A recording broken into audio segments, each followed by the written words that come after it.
No, I told him that he was a nice guy for a Red Sox fan. Oh, okay.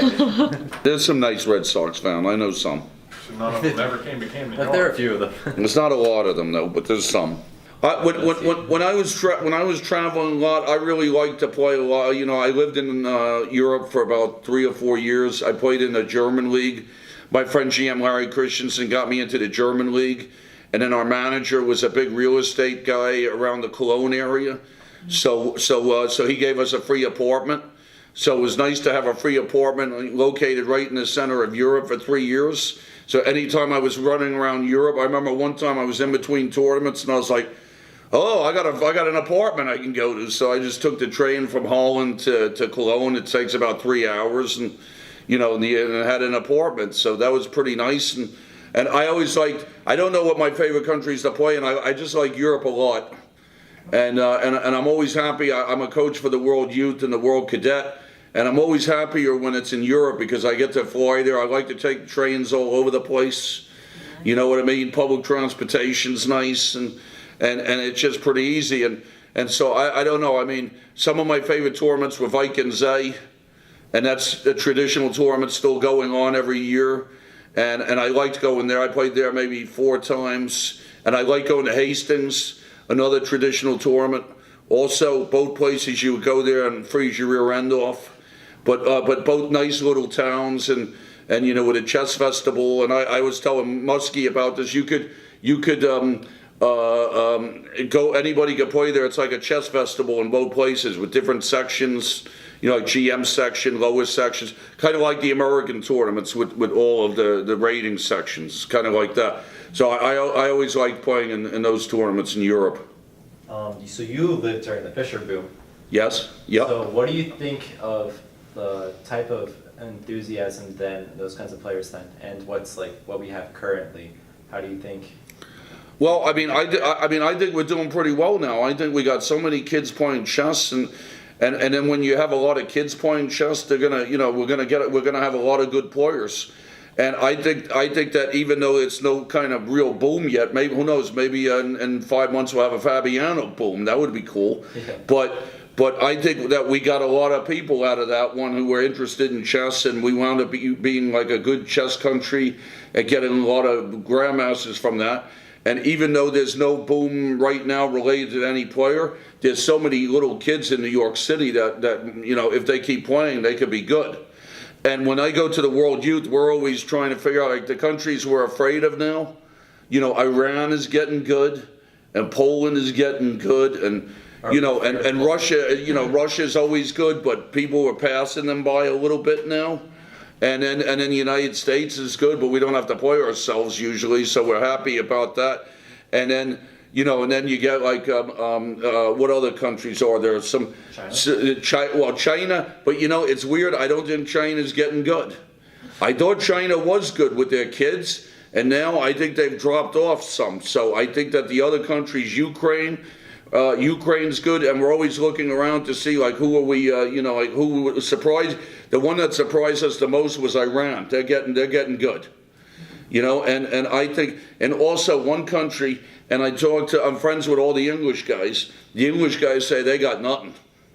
They're like, we're kaput, you know, like we have no real strong young players coming up, you know, no future GMs or something like that, you know, and they just told me that they think that if something doesn't happen, they're just you know, in trouble. So, but I think that we're doing great as a country with chess. I think we're doing great. If you could change anything about chess culture, would you? I kind of like it. I think it's okay now. But maybe I'm crazy, but I like the old days when the guys were really mean and they all hated each other. I thought that was a lot of fun. You know, I mean, those stories about Petrosian and Korchnoi kicking each other and, you know, and almost getting into fights.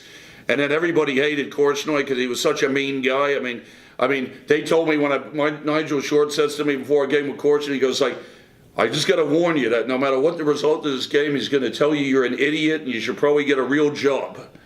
You know, so I said, okay. So, and I heard situations where like people cried after they beat him.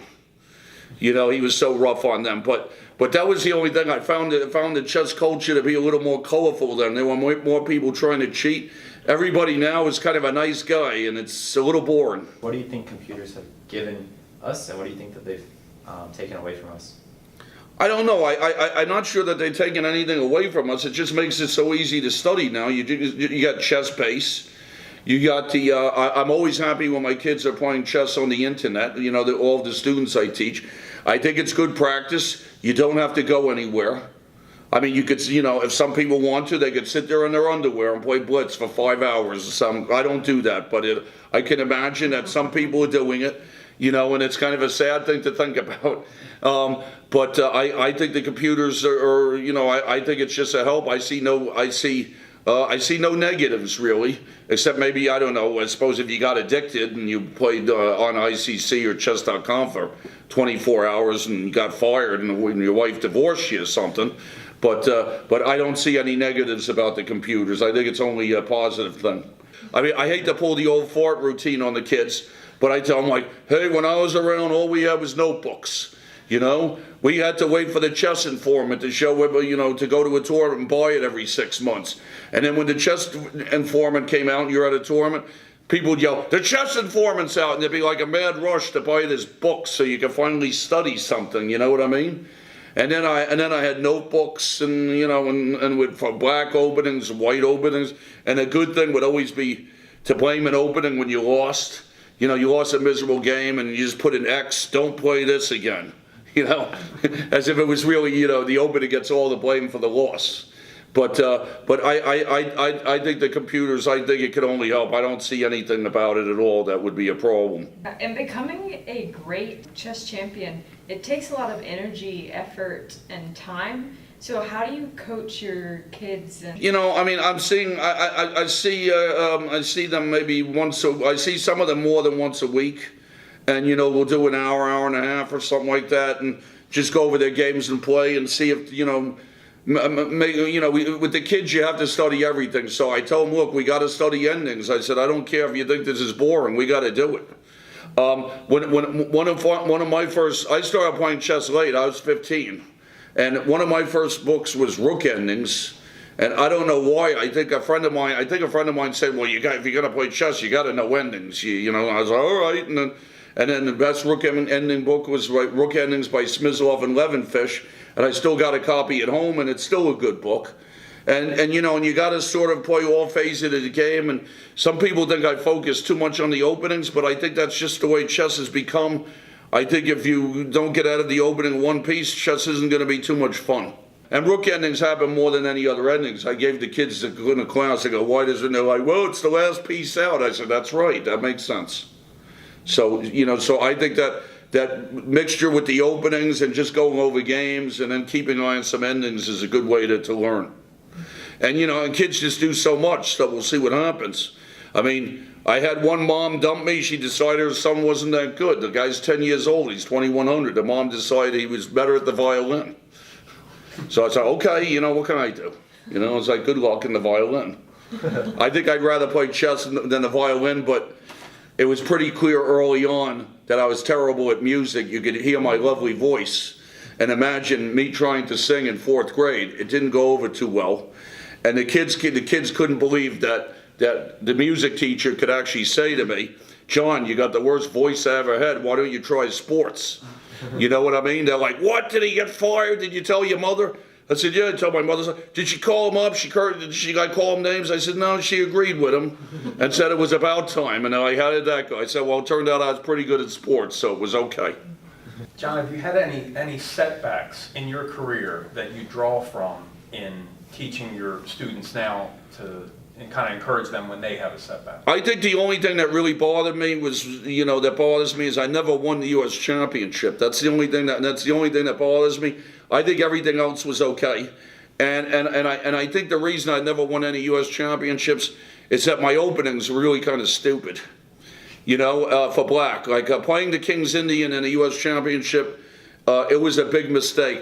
If I had to do it all over again, I'd be playing Tartakova Queen's Gambits, and I'd probably be playing Ruy Lopez or Petros or black instead of Sicilians. I mean, there were situations where a draw was a good thing, and I was not capable of playing an opening that was trying to draw, because that's just the way my openings were.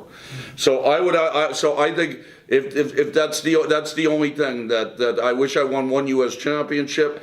And I choked it a lot. I choked a lot. I had like maybe 4 or 5 times to do it, and managed to.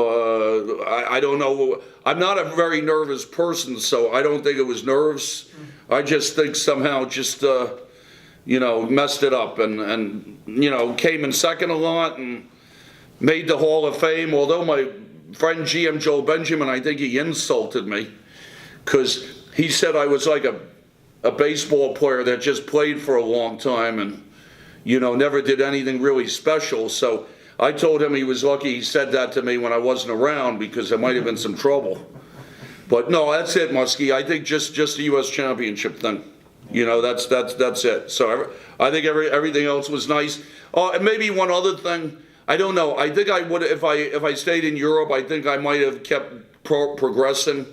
But my girlfriend was in the United States, so that seemed like the right thing to do, You do wish that you had pulled off the U.S. championship. Yeah. But still, there's so many accomplishments. Oh, no, I was happy. The Hall of Fame's cool, even though Joel Benjamin called me a compiler. I mean, I won the World Open 7 times and all kinds of other things, and did well on teams.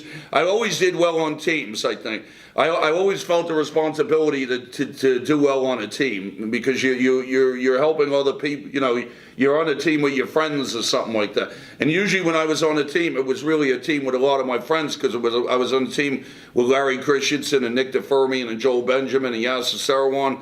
And even though we were competitors, we shared a lot of opening. We would help each other there. Those guys now that are going to Olympics, they don't do that. They're like, hey, I got my own stuff. I'm not going to help you. You know what I mean? Like Hikaru and Wesley So and I think Fabiano. I've heard stories. They're like, it's like individuals, but we used to help each other a lot. And I always thought that was good. I mean, both times I played in the Olympics. One time I was 8 out of 10, and the other time I think I was 7.5 out of 10. And those were like very good. Together my score puts me up with like the really strong like Fisher and those guys. So I think that sort of helped. And then things like I won the U.S. Junior a couple of times, tied, and got in the U.S. Championship. And I was the first junior. There was a guy in the U.S. Junior that they used to do this thing where you'd win the U.S. Junior and you get into the U.S. Championship. But in 1960, the guy that won the U.S. Junior went to the U.S. Championship, lost all of his games. So they're like, the U.S. Junior's too weak. So they didn't do it until I won it in 1977. So I was like, so now I did okay. I didn't lose all my games. I did, I made like 4 points or something and did okay, for the first time I played. And it was really strong.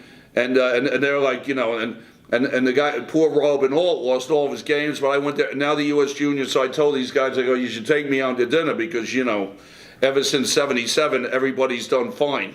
And so, and I think 1 or 2 of them won the tournament. Like I think Stuart Rachel's won the tournament, and DeLugie did well 1 year. So there are lots of things I think that add up, and now the coaching also. Because, I mean, we know baseball. I mean, some guys don't make it to the Hall of Fame as a player, but then they're a good manager, and the two things together. But I think all the stuff added up, I did okay. And now still doing the camps and stuff, having a lot of fun doing it all. What do you feel like has been your biggest enjoyment or success as a coach? Mark Arnold became a GM, and that was pretty nice. And then when you coach at the World Youth or the World Cadet, one of these little ones doing well, is always a lot of fun, because sometimes you get these little ones and they don't have the faintest idea what they're doing. So you could just go, hey, just try this and see what happens. And there was something like that happened in a World Cadet last year, where one of the little girls, she doesn't have a clue, and like I said, just do this, and at one point she won 6 in a row, and I thought, my God, she's gonna win the tournament. And then another time, other times I've gone on, and I don't think it's allowed anymore. I'm kind of a friendly person usually, right? So on the trips to the World Youths, I'd run into people from other countries, and sometimes I wound up coaching their kids. And so I told them, but not against Americans. So one time I became friends with a Canadian guy, and Canada had no coach, right? And he goes, hey, you want to teach my son? I'll pay you some, So I was like, yeah, okay, sure. So I did it, and it was a lot of fun. And I go, how old is he? He goes, he's not very good. At one moment, the guy wins his 7 games in a row. And in the last round, he's on board 1, and he has a winning position, and he's going to win the tournament, and he blundered his queen. And I was like, it was really sad, I was like, and I couldn't show how sad I was, because the Americans, we were like, we were doing it right too, but none of us won. But all of a sudden, this Canadian kid that the father says is terrible, or almost wins the tournament. So I really, that kind of thing is a lot of fun. If you could describe chess in one word, what would that be and why? I don't know. I think I like the competition the best. I think when I was playing it, I think competition would be the word I use. Also maybe competition just by yourself. In the United States, a lot of us, when we're doing stuff, we're on teams. You know what I mean? You play like Little League, and then it's kind of like a weird thing. You're on Little League, and your team wins, and you play badly, you feel bad, or your team loses, and you played well, you feel bad. And I don't know, and I think maybe it was why I became good at chess, and also somehow I was a good bowler. I think it was the same kind of thing. I never tried tennis because I didn't know what tennis was until I was 13.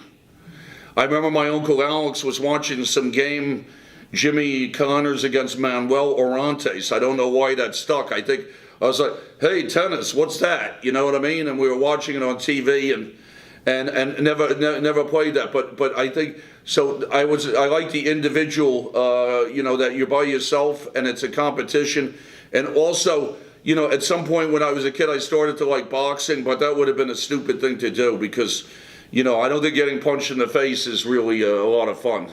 So, but I liked the individual competitive part of it, and I think that's what I think that attracts a lot of people.